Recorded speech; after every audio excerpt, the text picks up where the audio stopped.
When I started seeing the flippers make more money than I did, I was like, Yeah, time to go up a little probably bit. we need to raise our price. If I fall down and crack my head open, little knife locks with wings are going to fly out. I mean, when Lewis and Clark took their whole trip, do you think they had a still as good as 10A? That is ridiculous. Is this what you cut my tag off with the other day? I did.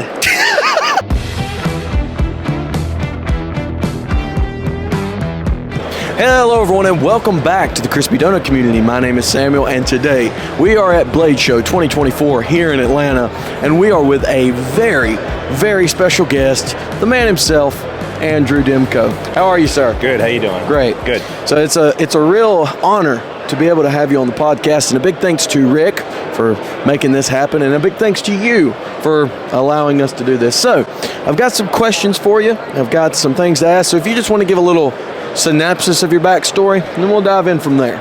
Okay. So I was always a knife nut. Absolutely. Like I was like 3 years old, I had pocket knives. My parents never really policed me on not having any knives. And so, I mean, I always had a penknife, pocket knife, fixed blade. Like, as a kid, like, we would go to flea markets and I'd buy like $5 Rambo knives, stuff like that. So, I mean, I always had knives. Also, my parents have a martial arts school, so we grew up doing martial arts, Aikido, Kendo, Jiu-Jitsu. Wow. So, you know, and there was sword work. You know, so basically it came to the 80s, so I was a ninja. Yeah. You know? And I mean, I used to carry ninja stars around, shuriken, in my pockets. Accidentally, they would make it to school. I'd hide them in my book. I was just like scared as hell. I was like, I got a ninja star in my pocket. I'd hide it in my math book, you know. Yeah. Anyway, so just in case someone messed with them, I'm just kidding. yeah, so I was always into knives, weapons, stuff like that, and mainly martial art type of things. And hatchets. You know, I had my first hatchet. I don't even know where I got it or where I found it, but I mean, I ran around with a hatchet. Couldn't cut anything, but I would just, you know, I just hit stuff. Yeah. And fast forward, 7th grade, metal shop. Well, my parents wouldn't buy me a set of katanas. It's the stupidest thing. Because we could get wholesale weapons, you know, through our dojo. So I could get, you know, a katana set, a katana and a wakizashi. And they were junk, but what do I know? I'm in 4th grade, 5th grade. My dad said he had a safe bet. He said, if you make honor roll all year long, I'll buy you this sword set. Guess what? Never got that damn sword set. And they even said, I want a dirt bike so badly. You can honor roll all year long, we'll get you a dirt bike. Well, that's a safe bet too. I mean, just a dumb ass student. I'm not good at school. So anyway, guess what? 7th grade. We had metal shop. We had to forge a chisel.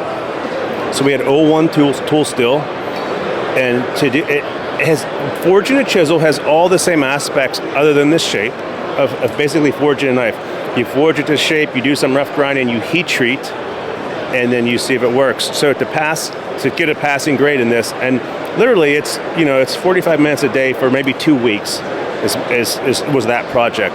So in that amount of time, you learn a really crash course of forging, and then more importantly, we had to heat treat it. So we had to heat it up, as my teacher said, cherry red, quench in warm oil, you know, and then you had to temper because when you quench it, it's full hard. It's like, you know, supposedly like glass brittle.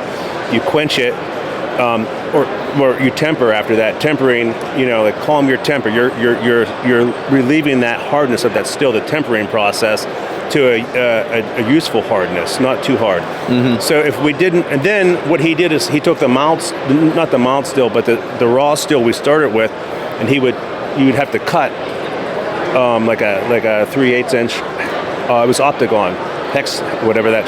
8-sided octagon. You had to cut through the thing, and then he had to hit it with his chisel that he forged to not to crack. So it had to be heat treated correctly so it could cut through the mild steel, and then not break or chip. Yeah. So I was like, holy cow, I can forge this, because I knew they forged swords. Yeah. I said, we can make swords just like this. You know. So from 7th grade on, all I was doing was hammering on things, building forges and grinding things. That's awesome. And I've been making knives in some regards since then. That's amazing. Wow. Well, that was some of the questions I had. You just answered every one of them, or a lot of them in a good sweep there. But that's great. So at a really young age, you got into it from even the forging aspect. Yeah. So that's awesome. So I guess some of the questions I have written down here this would lead us right into what got you into making them to sell, and then what got you in business with Cold Steel? So how does that story happen? Well, so I was just a little closer there. Just like you pull it a little closer. All right. Yeah, there we go. So, I was making knives, and at that time, this was like in the 90s.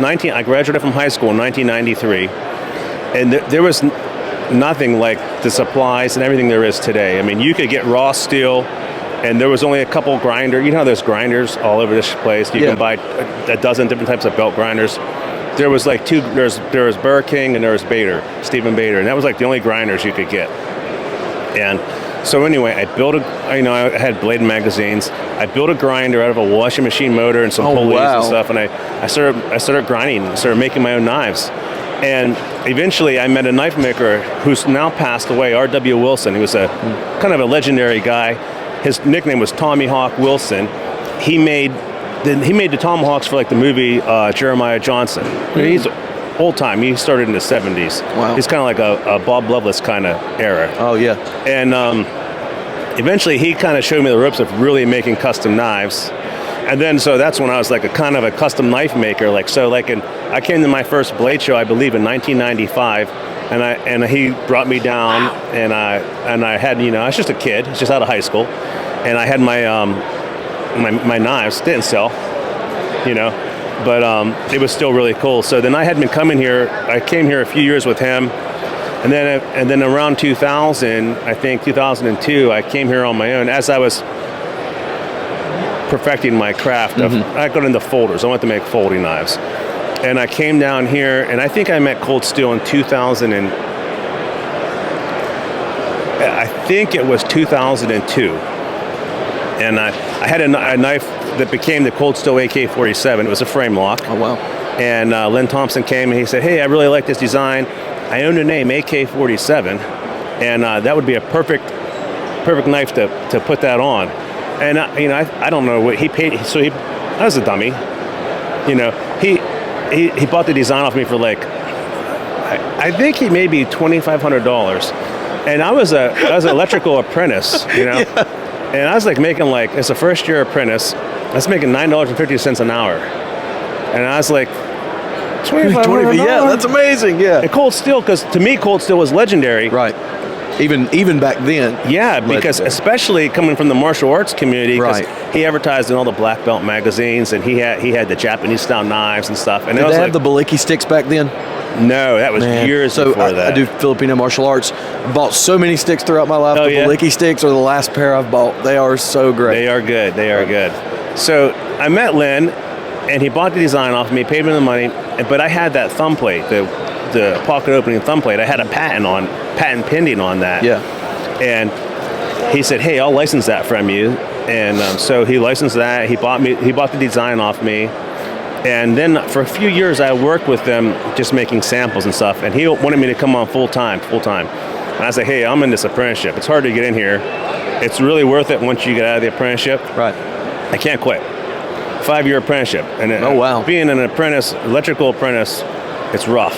Yeah. I mean, a first-year apprentice you might as well be a mule or it's go to the truck and get this. Yeah. Yeah, it's tough. And once you get out, it's pretty good for blue collar working.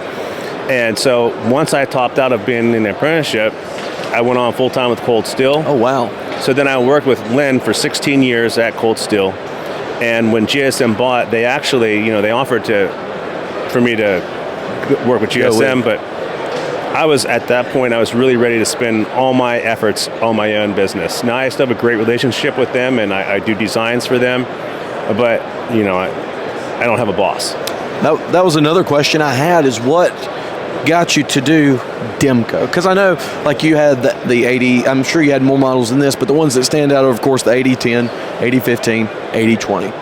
And those guys, those knives really stand out that you did with Cold Steel for years. What was the 80-20 an original model from you, or did Cold Steel do an 80-20? I can't remember. No, they did not. So that was your original model. So you had the 10 and the 15 with them, right? Yes. Well, you probably figured it out. The 80-10 came out in 2010. Oh, okay. Oh, no, 15 came out in 2015. The 20s. So I better think hard here for 25. Wonder what's coming. I don't know what's going to happen because they were really unique and new. But you know what? I was kind of like, man, I was a custom knife maker, but I had fallen out of it a bit as far as shows and stuff because I was so busy with Cold Steel. Right. I was like, man, I got to continue to be a kick-ass custom knife maker. So that's when it was in 2009, whatever, that I made it the 8010. And then we were doing just local. My brother and I were doing local. We had a few local shows near me, within an hour or two away that we would do. And I remember, selling those 8010s for $450 was most of my table price.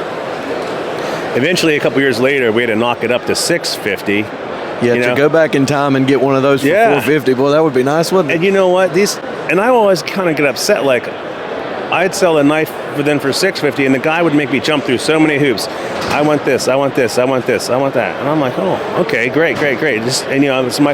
Green's my favorite, and I would go through all these things, and then I would see on like the forums this knife for sale like 2 days later for triple the money. Yeah. And I'm like, so this thing's starting to get a little bit crazy, I was like, isn't it? fine, but why did I have to jump through all those hoops? Why did I have to buy the special one that was your favorite color when you're flipping it? You want it for, I didn't know about how people want it for a while. Right. They want to get this, they want it for a while. It's a whole culture of moving the knives. guys who come in and flip are crazy. Those are the ones that are right at the front of the line running a lot of the times. And sometimes and that's fine. You want it for a while and then pass it on. I want this for a while. And it was fine, but so the prices kept on going up due to how the secondary market reacted. Right, and rightfully so. There's nothing wrong with charging people today. They act like, oh, this knife's $600. Well, yeah, it's $600. It's worth that. It's my time and money. So when I started seeing knives, when I started seeing the flippers make more money than I did, I was like, time to go up a little bit. Probably we need to raise our prices. Understandably so. Yeah. Especially for the work you do. Again, not trying to blow smoke there, but you're owed a lot of respect in this community. Thank you. But you answered one of my questions there about how you got started with Cold Steel, then how you went from there to doing your own thing at Demko. So you're saying that when GSM came in, took over Cold Steel, that's when you kind of stepped away to make sure you were just going to kind of focus on your own thing. Yes. Now, to back up just a little bit, it was interesting. We started coming back to this show, Demko Knives started coming back 2015. We introduced, I don't know if we introduced it, but we made like 180 15s a year. Yeah. And my brother and my son, interesting fun fact, it's not fun for me. My brother's 16 years younger than me. Oh, wow. My son's 16 years old younger than my brother. So everybody looks similar, but clearly I'm the oldest one. And everybody always tells me, oh, your son. And I'm like, that's my brother. So my brother and my son would come, and I'd work at the Cold Steel booth. Yeah. And they would run the Demko Knives booth, and we would be selling 8015s. And we're talking custom 8015s, right? Custom 8015s. Yeah, custom or our MG 8015. Gotcha. Either or. So we were back at the show. Demko Knives has been at the show since 2015, and we've probably been here every year. Oh, wow. Okay. Since then. Awesome. And now, I'd like to get into this a little bit. The 80-20.5. So that is kind of the model that really just boosted things for you guys, right? Really took off in sales, really not got your name out there. Your name was already out there, but it's been your best-selling model, correct? Well, yeah. I guess it's only the best-selling model because, it's mass-produced. Yes. Know. So basically, I know what it's like to not be able to buy the 80-20. We make the American-made 80-20. Right. Starts at $450. Mm-hmm. It took a long time in my life before I could buy a $450 knife, right? And I love to be able to offer them at many price ranges. And through Cold Steel, I had a great network of manufacturers. Right. And I knew it was the Shark Lock, I think, is the coolest name. Yeah. I think that the whole thing is just is marketable, and I wanted to build on that brand. And since I left Cold Steel, and I had all those contacts, and that lock was such a hit for our American-made one, our customs and American-made one, I knew we could take that to market. Because it's really hard, and there's a lot of competition. Right. Everybody's making a liar lock. It's like I can't compete with everybody. There's great designers. They have more buying power. They have much better business savvy than I do, But I'm trying not, although we're competing indirectly, I'm not in the same sandbox because I'm not trying to sell you $100 liner lock. Yes. Because right, everybody's making $100 liner lock. Right? You might as well buy a Spyderco. They make some of the best $100 liner locks in the world, right? Yeah. Or a Cold Steel or whatever. So what we're great at is competing, but not competing because we're offering you a Shark lock, or you know, the AD15 lock, the Scorpion lock, we call that, or something like that. So I think that's our strongest thing, is that you know, we're bringing something that's really totally unique, and I would argue maybe higher performance than the standard stuff. Yeah, the uniqueness of your models is what is so cool. Stuff like your Scorpion lock, stuff like, well, you were the one who kind of came up with the design for the Triad lock, correct? Yeah, I think I mentioned, I don't know if I did mention, before I would work for Cold Steel, I said to Lynn Thompson, the owner of Cold Steel, I said, hey, I knew he's about a strength and performance nut. Right. I mean, he's serious about that stuff. I said, hey, I have an idea and he's a lockback guy. He always crapped on liner locks a lot of times. Lockbacks are always stronger than liner locks. But, you know, in the late 90s and stuff, everything's liner lock. You know, it's the best, it's this, it's that. They're never stronger than a lockback, almost never. There's nothing wrong with them. Right. But it's not as beefy. For sure. So, like, you know, when we would do those weight hang tests, we'd always be like, you know, you hang the weight 4 inches back. So you have your foot pounds from the center of the pin out. So if you have 4 inches and you're hanging 100 pounds, 400 inch-pounds of torque on the lock area. So liner locks, can only hold like 45 pounds. Do the math, whatever that is, I don't know. So forget about the inch pounds, just think of the weight. So the 45 pound, well, all the same, so Cold Steel's liner locks will hold like 45 pounds. Their lockbacks will hold like 65 pounds. So, I mean, that's what, 20% more? Yeah. So it's better. And then I said, hey, I have this idea to make this lock. It's like a lockback, but it's improved, and it will be strong and durable, and more importantly, it'll be super strong, but it'll actually be more durable than it is strong. And we started doing the tests, so I was making them. We started doing the tests, and we had these things holding, you know, like 150 pounds, 200 pounds. Pretty soon, 800 pounds from the pivot pin. So you have that 800 times 4. Is that 3,200 inch pounds. That's crazy. And it was just like nuts. So I said to Len, I said, hey, I was out of money because I already patented my thumb plate, and I was making $9 an hour, $9.50 an hour. I said, if you pay for this patent, I'll design it, I'll license it to you or assign it to you, and you pay me royalties. So that's how that came about. That's awesome. And that's why Cold Steel owns the Triad lock. Right? Yeah. Now the Scorpion lock, is that a similar story? Do they own the Scorpion lock? No, I still own the Scorpion lock. I had a great agreement with Lynn, you know, that I could. Usually, if you work for a company and you design stuff, they have a shop right over it. They own that stuff. But I had an agreement, you know, that after that, you know, early on, I was like, you know, I changed my agreements because I started, you know, I becoming wiser. Yeah. I was like, wait a minute. I could go off on my own and do all this, but I wanted to be loyal to Cold Steel. So, but I wanted the ability to do all my own stuff. Yeah. So I still own the Scorpion lock patent, the AD15 patent. Are we going to see license that? It to them? Are we going to see anything with that on it in the future, or is it mainly focused on Shark lock? Because the Shark lock is absolutely incredible. Obviously, you set off a trend where others are making similar but not the same things now. So, is that main drive right now?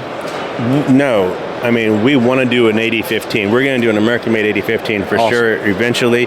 People love it. We get requests all the time. You know, we're a small shop. Yeah. You know, we get accused of artificially and slowing down to make dude, we're going as fast as we can. I'm sure you can. To make, but still keeping the best product, so it doesn't change. Yeah. You know, and faster you go, the more money you make, right? Well, yeah, but you know, you can't go like this. You can't. Okay, I'm going to buy $1 million of equipment. Yeah. What happens if something goes wrong? So when you go up like this, there's a big crash. Yes. But if you go like this, slowly up, you start slowly down, you can survive. Supply and demand. Yeah, right? I can't fall off that cliff. I mean, because again, I'm not an expert at anything. I'm only good at lock designs and knife designs. That's like my only skill in life. Well, you've made the best of it. Yeah, seems. so I mean, you got to stick to your strong suits. Yeah, I hear you. Don't put the hat on you're not supposed to wear. Yeah, right? so I'm like, I don't know about business, and I'm not an engineer. I don't have anything in marketing. I'm just kind of like a knife maker. Bang, that's it. Well, I would like to talk a little bit about your new fixed blade lines. So, absolutely cool. The ones I've seen, I have the little bitty guy. I picked it up at Smoky Mountain, but I haven't picked up any of the newer models. As a matter of fact, I haven't made it around here at the show to look at the newer models. So why don't you tell me a little bit about what you're doing with your new fixed blades? Okay. So, fixed blades are a hard sell compared to folders, but people still need fixed blades. Right. And I love fixed blades. Yes. So we started, and I have the great contacts with Taiwan. My very good friend owns an injection, I say she owns, but in Taiwan they think differently. Her husband owns an injection molding factory, so they can make all these plastic sheaths, like Kydex sheaths, and the handles. So we started our Free Reign, was our first model that came out of Taiwan. And the idea was that it's $150 is the retail value. It's got a TPR, thermoplastic rubber handle, Santoprene, and it's Grivery nylon hybrid sheath. And so with a 10A blade in Taiwan for $150. But also, we import the same sheath and handle. We never tricked anybody. We never said, hey, we made these sheaths and handles in America. Right. We were very clear to say, and we make American-made blades for those in my shop. So we've made those in Magna Cut so far. So in my own shop, we're water jetting and finishing, and they're going to heat treat, and they're going to grind. And then we get them, we send them, we put them back together, sharpen them, and we have an American-made knife that is now $200, where our Taiwan one was $150, with what's right now arguably the best, most capable knife steel ever made. But that said, we're also doing another great knife stills as well. And I've even had people say, hey, my peers or competitors, depending on how you look at it, it's like, hey, that's too cheap, man. I'm like, no, it's not, because it's not like I didn't make a handmade G10 handle, and I didn't press a Kydex sheath. It's the right price, and because I still want to get really kick-ass knives to people, and at the right price. And the right price really is enough where you're making it and you're not losing money. You're making enough money. You don't have to make all the money on one knife. Like my dad was in car sales, and every time we go buy a car, he has a line, I don't care if you make money, you just can't make it all on me. Well, I'll tell you, as a customer, as a consumer in this community, we really appreciate the not nickeling and diming us to death. You could charge more for that. You could, and you've got the name to back it. But as you said, someone, I know you're in a better position now, but I know you were in that position however many years ago where you were like, that knife is $200. I can afford that. But if it were $350, you're like, you can't do that right now. So we greatly appreciate that. I mean, it means a lot. I'm afraid that some people in this industry, whether they be content creators, whether they be knife makers, no matter who they are, a lot of them get to a certain point where they forget the customer, and the customer's wallet is some of them can only stretch so far. So we greatly appreciate that. We really do. Yes. We're trying to hit all the levels, and maybe it's smart marketing, or maybe it's smart, financially, but it's because I know there's a kid here, and the $75 is top end. I got $75 is all, Yeah. We know. I mean, and a lot of people kind of are mad at me, like, hey, cheap stuff. No, dude, don't forget, you were in that level one time. It's entry level. Either you're a new person in knives, you've only had junk, you have no idea how much a really good knife costs, or you're buying a gift you want somebody to have a Demko, and it's less like, hey, I'm buying this for my dad for Father's Day. I'm 18 years old. Come on. Yeah, absolutely. And there's so many benefits to still touching that market. I mean, it's insane. It works, and like I said, we greatly appreciate that as a customer, as a consumer. Thank you. Ultimately, I want everybody to have great knives. For me, I don't care what your situation is monetarily. And you said you didn't know if it was good marketing or what. I think a big majority of it is great design. And again, not blowing smoke, but puff, I guess. I mean, you've got a lot of. You're a great designer, just plain simple. And everyone watching this, I'm sure, already knows that. They know who you are. but it's just, it's amazing to see someone still doing it for the customer. So we greatly appreciate that. Well, let's see. Oh, here's a good question, because Rick Valdez, good friend of the channel. What got you sparked up with him? I know that's related to cold steel. And then what got you in, which is part of the reason we're doing this video, what got you to design the Solstice, which is, as we were talking before this, very different from any other model that you've ever designed as far as I'm aware. Yeah. So what got you to this point with this goofball right here? Oh, wait, no, that's Chad. With this goofball. A different right goofball. Here. Well, I knew Rick, because he was at Cold Steel when I was at Cold Steel. So I've known him for 16, 17, 18 years. And what Rick likes and what Rick, is passionate about wasn't necessarily like the Cold Steel product. Not that he wasn't passionate, but what Rick's not buying the 7.5 inch Espada to carry. Like I walked around for miles in the woods with my, the Raja 3 and Raja 2, the folding Cougars, chopping stuff. Rick's not going on chopping stuff. Rick, he's a gentleman. Right, Rick's wearing the Italian loafers. Yeah. I mean, so he never really had a product that, well, maybe there was a few in the lineup, but nothing that Rick's passionate about, like owning personally, that I'm aware of. And maybe I'm wrong. Just the only one he's told me about were the older ones. The Spectre is what he liked. Maybe that was it. Because it had about the same. It's a very gentleman slim knife, right? And hey, I mean, he's a stylish guy, and he's a gentleman's lineup. I'm just kind of like a redneck knife maker. So, but I really think I'm pretty good at designing stuff. Now, if you want something, I feel like I can design it. Whatever you ask me, I think I can. Knife-wise, cool. I think I can hit very the mark. Versatile. Right. However, for Cold Steel, Len and I thought the same. We like big knives that were really, really performance knives, and I would try to bring little knives. And Len was like, yeah, but I can't, because he wants the. I can't murder someone with it. Yeah, you can't. If it didn't cut, through a mailing tube or bamboo or a big carcass. Yeah. If it didn't pierce through the side of beef, So we were typecast kind of into serious knives like that. And Rick always was like, man, if Lynn would let me just do this, I could really be successful. But it really wasn't, something for Cold Steel. So, but I knew Rick had this, I believed he had this potential to, especially, when you're passionate about something, I wouldn't be doing really good if I was selling stuff I didn't like. I couldn't Exactly, I mean, I don't know, I can't think of anything dumb, but I mean. He's very, very good at the business side of things, but the business wasn't his style, I guess. Yeah, like if I was selling you coffee pots, I wouldn't be very excited. You know what I mean? You have to be passionate, really. You wouldn't be very good at selling bouncy balls or something, right? Yeah. So, Rick said, we had so many great connections and things we learned over the years at Cold Steel, and hey, we were all free at this point, and I'm like, well, I'm putting all my attention to my knife business, and why wouldn't and he kind of thought, should I do this? Should I do this? And I'm like, hey, man, you've been talking shit for years about how good you could, what you could do if, given the right opportunities and products, and he's like, yeah, I want to do a gentleman's knife, and he showed me samples of stuff.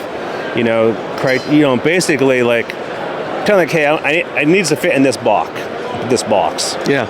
Okay, well, a 7-inch kukri is out, but whatever. Or XL Voyager, that's out, So, and I knew exactly, he didn't even have to tell me, I knew exactly what he wanted. Yeah. And so that's how the Solstice came about. And again, I wanted it to be a 7.5 inch Voyager. When I'm left to my own devices, everything turns into the same, no matter what. I'm trying to draw a 4-inch knife, and I'm like, this would be better, because at some point, the biggest handle and the biggest blade is better for chopping and cutting, no matter what. And not no matter what, but oftentimes. Yeah, oftentimes. And if I'm left to my own devices, it's like wham, everything becomes a 5.5 inch Voyager, because it becomes the ultimate knife for everything in the world, in my opinion. Except for electrical work, because I found that out being an electrician. You can have a giant blade in a 480 volt box where you're skinning wires, and that's different. But so I knew what Rick wanted, and we did the Solstice. It is, if you don't mind picking it up and there it is. Showing it off a little bit. That's an Andrew Demko design, and you would not know it by looking at it, but it is just he did such a beautiful job. Such a beautiful knife. People early on, they're like, Andrew designed that? I know, right? I'm like, man, I can design. If it's a knife, I can do it. Yeah. It might not be, my wants or tastes, but I can do it. Right. And a fantastic job you've done. We love that knife. That is the Crispy Donut Community Collaboration. And my wife actually bought one yesterday. The engraved ones over here. Oh, they're beautiful. Oh man, so beautiful. I'm jealous. Yeah. That one's mine, but that engraved one, I'm jealous of it. But yeah, well, thanks so much. And let's see. I've got 2 questions for you. 3. What's your ideas for the future? Excuse me. Do you have any knives to promote? And the last question, what's your favorite knife? Whether it be your design, of course, that's probably what you go with, or whether it be something you've gotten from someone else, what's your favorite knife? So first question, ideas for the future of Demko. Well, my hobby is design, and particularly lock design. I sit around, I sketch stuff, and it never works. It never works. Yeah. There's why there's only a handful of locks in the whole industry, because they get something that's high performance, strong, something that locks but yet is easy to unlock, locks but has no play. It's not like a deadbolt in a door. They lock, they're strong, but the door moves, and it's a huge challenge. And I always tell people, look, someone asked me, hey, can you design me a lock? I said, dude, when I go on vacation, I sit around on CAD in a beach house, and I'm drawing locks. But they're like, oh, great. I said, no, not great. Have you seen the movies when the scientist has like a chalkboard? Yeah. It's like massive, and it's got all this bullshit and numbers on it. Yeah. I said, well, that's what I'm normally doing, but I never get the solution. I said, okay, I got the solution a few times. I got the triad lock and the shark lock and the ram safe lock. That's 1 out of 50 or something. Yeah, that's my whole. That's like, if I fall down and crack my head open, little knife locks with wings are going to fly out. But that said, still, new locks are few and far between. Yeah. Well, that's awesome. So maybe some new locks in the future. All right, so second question, do you have any new releases or just anything you'd like to promote? Well, we expanded on our Shark Cub. We had it, and I think the retail on those right now is like $270 because they have aluminum, various prices, but aluminum, G10 carbon fiber, titanium handles, and 20 CV blades, all the most premium stuff that we can do out of Taiwan. So my passion to get knives to everybody, great knives to everybody, we have that knife in a very entry-level build. It's got Grivery handles, 10A blade. Right. That's supposed to retail for $75. Now, I mistakenly said 50 in my last interview, so I'm going to... Oh, okay, 75. 50 to 75. And, a lot of people will say, oh, 10A, blah, blah, blah, that's bad still. Guess what? I'm certain... Oh, here it is right here. Oh, yeah. Awesome. Go ahead, function it. Please. It functions... Oh, man. Whether it's 50 or 75... Thanks, Jordan. That thing functions every bit as good as the one that's $270. It's going to kick ass. And 10A is great steel. In this room, okay, 10A is entry level. Yeah. Guess what? Everywhere in the world, 10A is probably better than anything you guys have. And I'm confident on this, there's been no knife, no blade in history that's ever been as good as 10A is right now. That every mountain man made it through I know, right? Wherever the hell they went. Yeah. Through the bucks, the cases, Lake all those Champlain, and all through that. Yeah. Every guy survived with a medium to high carbon steel butcher kind of knife. What's up? And a guy right now, they can't open a box with 10A. Open a box. No, dude. 10A is good. Is it as good as Magna Cut? No. Right. But 10A is better than any steel ever made. The guys survived. That's why we're here from regular quality steel. So please respect all the classics. I feel like it gets lost on a lot of people because it got lost on me what a stropping in a ceramic rod will do. No, this might not hold an edge forever, but go over to the ceramic rod, go over to the strop, flop, you've got a shaving sharp edge back. It's like people act like a steel has to hold an edge and chop through steel to be good. Yeah. That's not the case. I mean, when Lewis and Clark took their whole trip, do you think they had a steel as good as 10A? They probably had Magna Cut, I'm sure. We can't open a box with 10A sucks. I can't open this box. Yeah. But somehow Lewis and Clark made it. Yes. Wherever the hell they Exactly. went with lesser grade steels. Oh, yeah, much lesser, I'm sure. So yeah, the whole steel debate that goes on. So you said these are from 50 to 75? It needs to be $75, but I mistakenly said 50 in my last interview. So 75. Yes. Have you got any of these still? Here's why I made the mistake of saying 50. Initially, I wanted at 50. My Taiwan vendor just brought those to me like 10 minutes before I did the interview. They just came here today. Oh, okay. Wow. So those are pre-production samples. So I didn't have all my ducks in a row with pricing. But I'm telling you, it's going to be as inexpensive as we can do it. Man. So it's going to be awesome for the money. Oh, this is kind of an exclusive here. Here you go.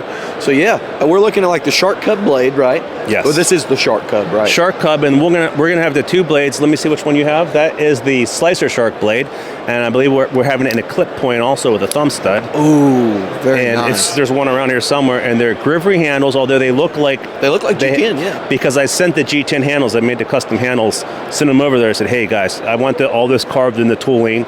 It's got to look just like it. Wow, and the inset. And they're going to have the same, other than the cutting, the edge retention because of the steel quality. Yeah, but they're going to have the same strength and performance as all the expensive stuff because they have steel liners. The reason I was asking if you had these, I was going to buy one right after this for $75, dude. Absolutely, it's awesome. That is fantastic. I mean, and again, not blowing smoke. If he wasn't sitting here, I'd be telling you how good this is. Like, great action, good man. Yeah, killer. Good, thank you. Yes, I am. I very much look forward to those dropping. You got a time frame on those? Yeah, they're going to be here like in August. Oh yes. And if that's late, it's going to be they're going to be here for Q4 for the holiday season. That's awesome. For sure. That's awesome. I'm gonna have to stop by. If you guys are in Utah, I'll have to stop by. If not, I'll just order one. But that is very, very cool. And the last question. Yeah. Favorite knife of all time, whether it be your design, whether it be someone else's. Favorite knife. Okay, let's go. That's a tough one. Folder and fixed. Favorite folder? Yes.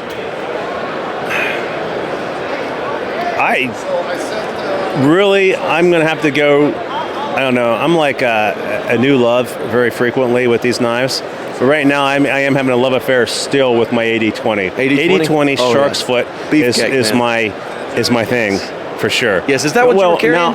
No, I will say this.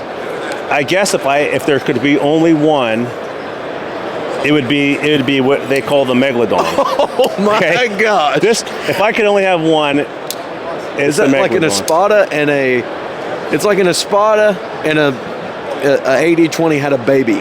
Well, again, as I said, if I'm left to my own devices and I'm trying to design this, I'm telling you, and you don't say, Andrew, it can only be a 2.5-inch blade. Say, assign me to make a small compact knife, but great performance. I'll start right here. Yeah.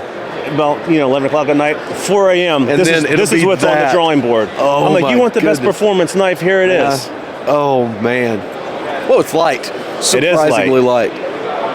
That is ridiculous. That thing pierces like a spear.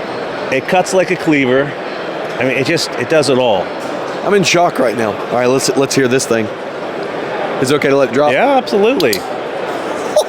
Can I flick it? Yeah. Yeah. Oh my goodness.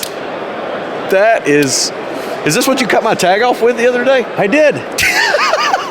Could have lost my head. You didn't see that. Goodness.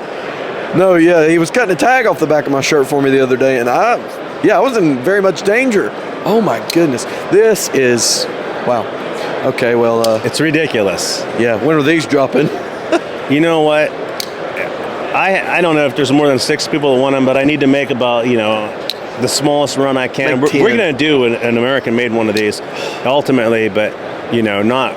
I know I'm not going to make a 500 because I mean, how many people are this kooky? Yeah. That is ridiculous. Maybe you, awesome. I don't know, but yeah, maybe like 5 of us. Yeah, I know there's about 4 people right here that want it. So this would be this would be my favorite folder for sure, okay. for sure. Yeah, so your favorite folder is about the size of a fixed blade then, or much bigger than some fixed blades. One thing Len always said is, a big knife can do everything a small knife can do. Right. But more. But the small knife cannot do everything a big knife can do. Right. Although there's a great, you can they certainly overlap a lot. But a big knife can do all that small stuff, maybe clumsily, but it can still do it. Yes. Because you know what? You see those guys in South America, they're all carrying machetes. Yeah. And they have 24-inch blades or longer, and they're holding them up here. Yeah. Little tasks. And eating like this, you know what I mean? But you can't go through with this thing and clear your trail, right? And then eat your game. But you can with this. You can start you can do the stuff. And you could kill an animal with that. Right? Yeah. So that's absolutely fantastic, man. I am Fixie. Fixed blade. Guys wouldn't know it, but I mean, because I haven't. We don't have a name for it, or we don't even have it out. But I have some hybrids, just goofy hybrids of long-handled choppers. That I just walk around with and chop stuff, and I carry around in my bag, and it's awesome. So it was basically because I was doing some blade sports, and I did blade sports has to be a 10-inch blade, and they're usually cleaver-like. Yeah.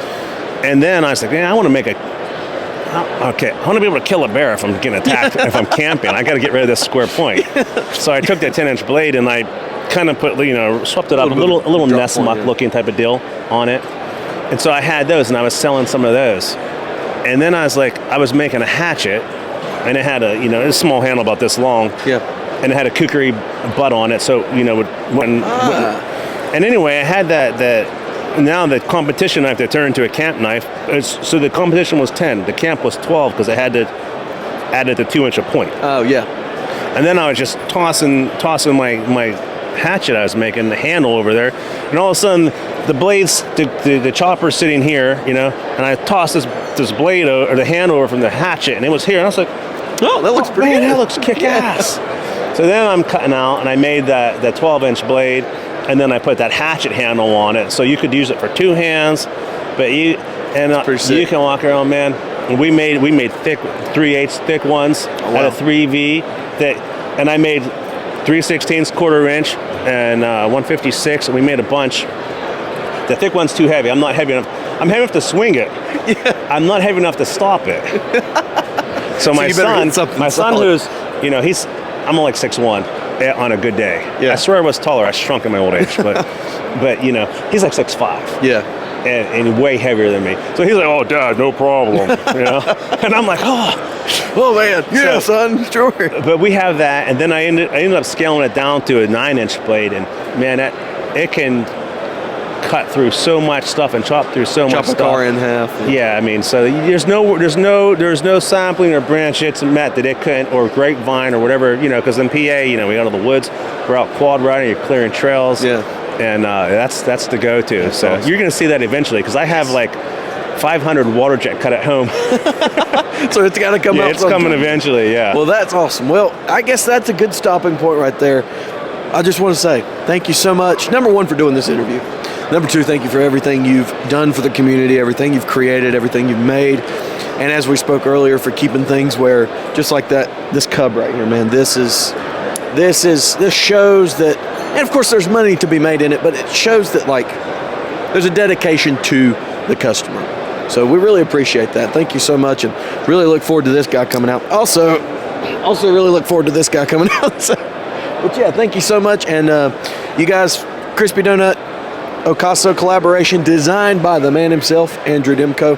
Pick these up if you'd like. But, of course, go over to the Demko website. Find something to pick up, because this man's got a lot of great stuff, and we really appreciate all of it. Thank you so much. Thank you so much, sir. We appreciate it. Thank you. All right, guys. Well, I hope you guys enjoyed that video. If you did, please like, comment, all those different things. Again, thank you so much to Andrew Demko for sitting down with us. My voice is almost gone. Blade Show's almost over. Remember, stay crispy. Woo! And that concludes Blade Show 2024. Thanks. Oh, that was great.